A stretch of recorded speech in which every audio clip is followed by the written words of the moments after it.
والآن يا حروف الشجن شل قافيات الحزن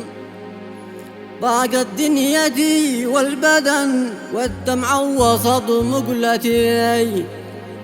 والآن هاجسي قد نظم أبيات الوجع والألم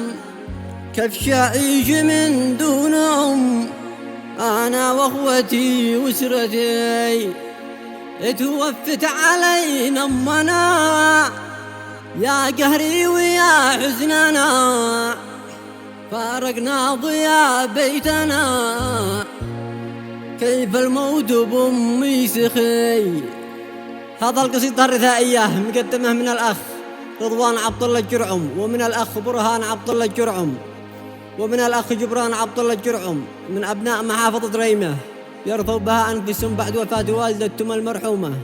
وأخيهم المرحوم ورحمة الله تخشاهم وسكنهم فسيح جناته. كتب كلمات هذه القصيدة الأخ برهان عبد الله الجرعم وأداء الشاعر طه الضبري.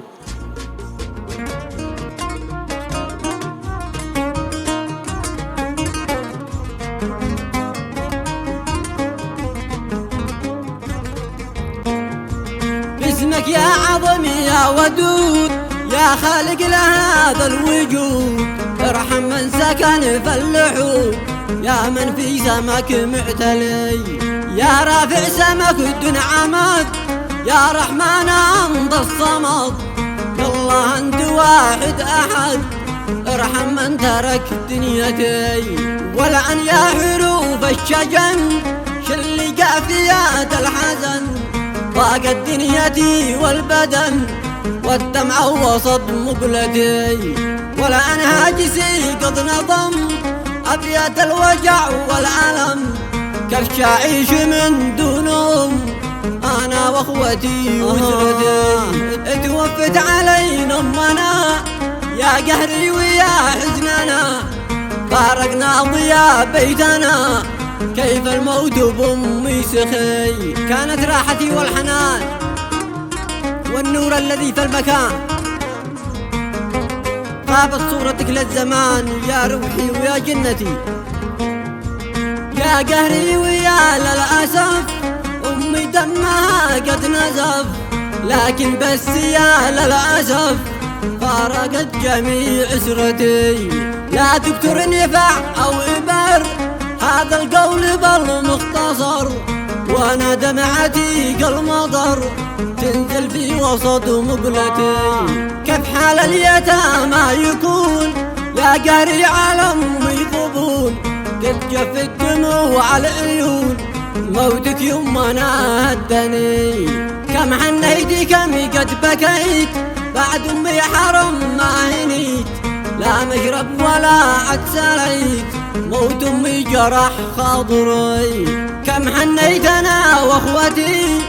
والاحزان في مهجتي امي فارقت دنيتي غابت من وسط اسرتي كم حنيت يا اهاح قلبي بعدها ما استراح موتك مثل ضعن الرماح كلا بعد موتك بكي كم حنيت يا آه قلبي بعدها ما استراح موتك مثل ضعن الرماح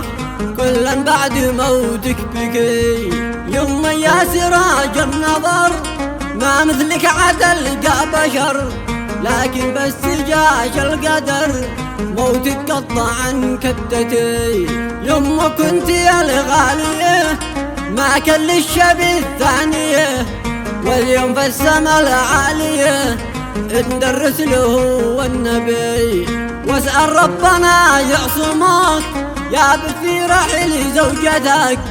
واسأل ربنا يحفظك فالدنيا لنا يا أبي يا بلاتهم أي حال باقي جانبك العيال واحمد ربنا ذو الجلال فاقدر لنا وانزلي وانتم يا اخوتي الجميع عارف كل واحد وجيع وارفع تعزي للجميع الناس الجميع واسرتي وادعي ربنا يرحمك فالجنة تكون مسكنك في دار الخلود يكرمك،